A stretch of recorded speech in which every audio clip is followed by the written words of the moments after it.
This is Arrow, Channel 17 News.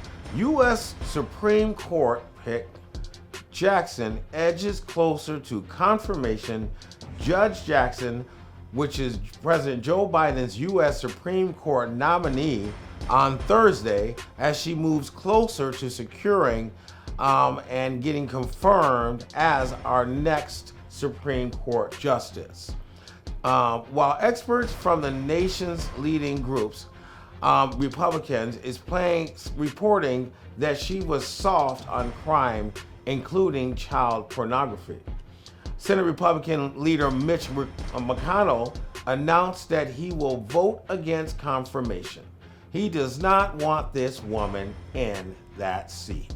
McConnell criticizes Jackson in a speech on the Senate floor, accusing her of deflecting basic questions about her judicial philosophy and declining to answer questions about her own ruling.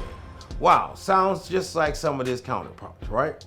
McConnell also failed to accuse Jackson after he refused to weigh in on proposals from the left, expanding the number of justices to raise the court's current number is 6 to 3. Conservative has the majority.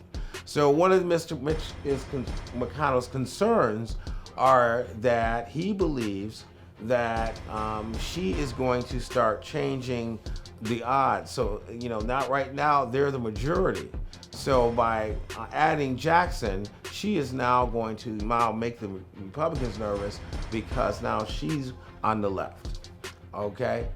Jackson said it is a matter for Congress to decide.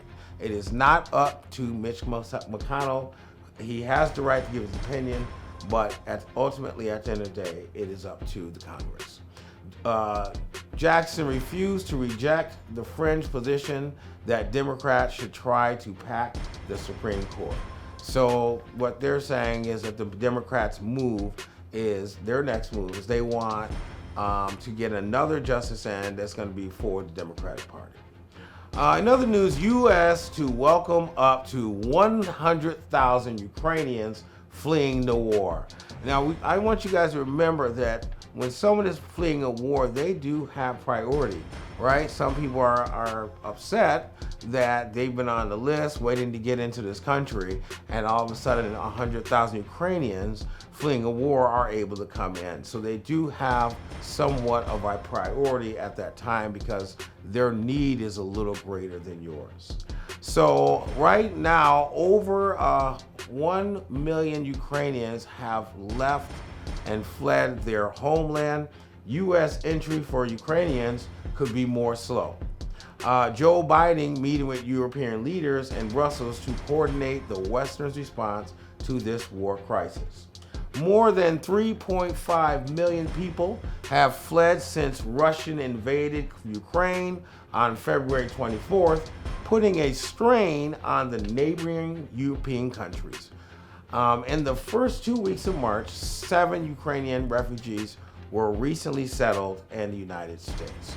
All right, so we're going to keep following this war and more on our court justice nomination. This is Arrow, Channel 17 News.